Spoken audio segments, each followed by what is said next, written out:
Hello everyone, আবারও কিন্তু একটা মিনি ব্লগের সঙ্গে চলে এসেছি। অনেক দিন পরে মিনি ব্লগটা দিচ্ছি।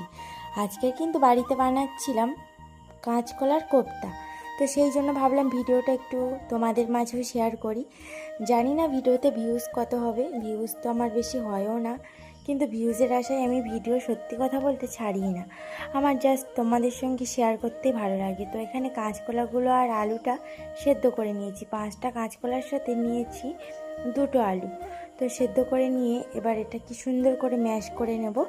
আর এখানে যেহেতু আমি হাত দিয়ে ম্যাশ করছি, সুন্দর করে নরম করে মিক্সড করে নিচ্ছি।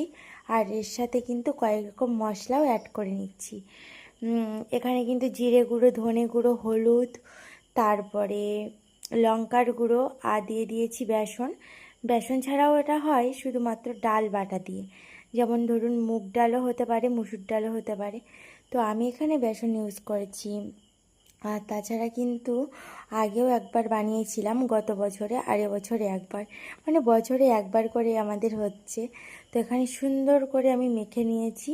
এবার এটাতে সুন্দর করে শেপ করে নিতে হবে। শেপ করে নিয়ে আমি আর সেটুকুটা স্কিপ করে গেছি, কারণ আমার বাইরে উনান ছিল, এখানেই রান্না করতে হবে। তো আমি তেলে সেটাকে ভেজে নেব, ছোট্ট ছোট্ট শেপ করে, দেখেছেন।